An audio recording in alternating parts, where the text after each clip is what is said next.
ಒಂದು ಕಾಗೆಗೆ ಒಂದು ಕಾಗಿತ್ತು. ಒಂದು ಊರಲ್ಲಿ ಒಂದು ಕಾಗೆ ಇತ್ತು.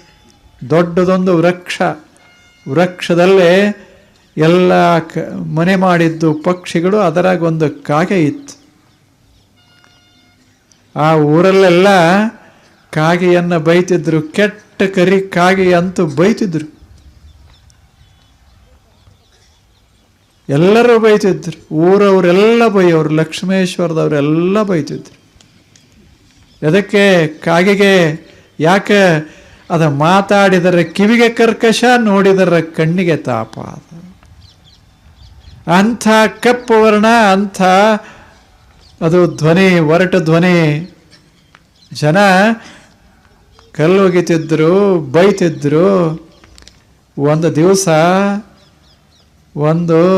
ಒಬ್ಬ ಸಂತ ಬಂದ, ಕೇಳ್ದ ಕಾಗೆಗೆ, ಅಲ್ಲೋ ಈ ಊರಾಗ ಇಷ್ಟು ಬೈತಾರ ನಿನಗೆ, ನಿನ್ನ ಯಾರ್ಯಾರು ಹಚ್ಚಿಕೊಳ್ಳೋದಿಲ್ಲ, ನಿನ್ನ ಬಣ್ಣ ಹಚ್ಚಿಕೊಳ್ಳೋದಿಲ್ಲ, ನಿನ್ನ ಸ್ವರ ಹಚ್ಚಿಕೊಳ್ಳೋದಿಲ್ಲ, ಇಷ್ಟು ಬೈತಾರ, ಮತ್ತು ಇದೇ ಊರಾಗದಿಯಲ್ಲ ಯಾಕೆ ಅಂತ. ಅವಾಗ ಕಾಗೆ ಹೇಳ್ತು, ಯಾಕದೀನಿ ಅಂದ್ರೆ ಯಾರ್ಯಾರು ಬೈತಾರ ಅವರ ಮನಸ್ಸು ಎಷ್ಟು ಕುರೂಪಾಗ್ಯದ ನೋಡಾಕದೀನಿ ಅಂತ.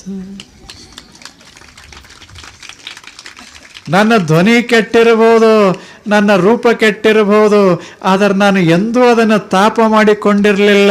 ನನ್ನ ರೂಪ ನೋಡಿದವ್ರು ತಾಪ ಆಗ್ತದೆ, ನನ್ನ ಶಬ್ದ ಕೇಳಿದವ್ರಿಗೆ ತಾಪ ಆಗ್ತದೆ, ನನಗೇನು ಆಗೇ ಇಲ್ಲಲ್ಲ, ಮತ್ತೆ ಯಾಕೆ ಈ ಊರು ಬಿಡೋದು ಅಂತೂ. ನಾನು ಅದರ ಕಡೆ ಲಕ್ಷ್ಯ ಕೊಡೋದಿಲ್ಲ ಮಹಾನುಭಾವನೆ. ಹಂಗೆ ಲಕ್ಷ್ಯ ಕೊಡ್ತಿದ್ರೆ ಬದುಕೋದು ಹೆಂಗೆ ಸಾಧ್ಯ? ಮನುಷ್ಯನಕ್ಕಿಂತ ಹೆಚ್ಚು ಆಯುಷ್ಯ ನಮಗೆ. ಮನುಷ್ಯ ಮೊನ್ನೆ 5 ಲಕ್ಷ ವರ್ಷದ ಹಿಂದೆ ಬಂದ, ನಾವು ಕಾಗೆಗಳು ಕೋಟಿ ವರ್ಷದ ಹಿಂದೆ ಬಂದೇವಿ, ಇನ್ನೂ ಬದುಕ್ತೀವಿ. ಮನುಷ್ಯ ಹೋಗ್ತಾನೆ, ನಾವು ಬದುಕ್ತೀವಿ. ಯಾಕೆ? ನಮ್ಮದು ಹೊರಗಪ್ಪ, ಒಳಗೆ ಕೆಂಪ. ನಮ್ಮ ಧ್ವನಿ ಒರಟ, ನಮ್ಮ ಭಾವ ಮಧುರ.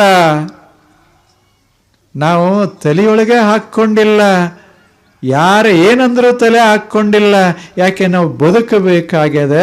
ಆದ್ದರಿಂದ ಇಷ್ಟೆಲ್ಲ ಜನತೆಯ ಮಧ್ಯದಲ್ಲೂ ನಕ್ಕೋತ ನಕ್ಕೋತ ನಕ್ಕೋತ ಅವರು ಕಲ್ಲು ಒಗೆದರು, ಅದು ಮೈಗೆ ಹತ್ತಲಾರದಂಗೆ ನಾನು ಹಾರ್ಕೊಂತ ಮಸ್ತಾಗೇ ಬದುಕಿದ್ದೆ. ಊರಾಗ ಮಸ್ತಾಗೆ ಬದುಕಿದ್ದು. ಅದು ಗಿಳಿ, ಇಲ್ಲಿತ್ತು ಒಂದು ಗಿಳಿ, ಅದು ಇವ ಹೊಗಳದ, ಮೆಚ್ಚ ಅವನ ಕೈಗೆ ಸಿಕ್ತು, ಒಳಗೆ ಹೋಗಿ ಸಿಕ್ಕೊಂಡದನ, ಸಿಕ್ಕೇ ಇಲ್ಲ ಅಂತ. ಸಿಗದಂಗೆ ಬದುಕಬೇಕು, ಜೀವನ ಕೆಡದಂಗೆ ಬದುಕಬೇಕು, ಕೆಟ್ಟದರ ಮಧ್ಯದಲ್ಲಿ ನಕ್ಕೋತ ಬದುಕಿರಬೇಕು, ಅದು ಜೀವನ. ಅದನ್ಯಾಕೆ ತಲೆಗೆ ಹಾಕ್ಕೊಳ್ಳೋದು? ಕಾಗೆ ಹೇಳ್ತು ಅಷ್ಟು ಸುಂದರ ಮಾತುಗಳನ್ನು. ಅವಾಗ ಸಂತ ಹೇಳ್ದ, ಇದು ಸ್ವಲ್ಪ ಎಲ್ಲರಿಗೂ ಗೊತ್ತಾದ್ರೆ ನಮ್ಮ ಜೀವನ ಸ್ವರ್ಗ ಆಗ್ತದೆ, ನಮ್ಮೂರ ಸ್ವರ್ಗ ಆಗ್ತದೆ.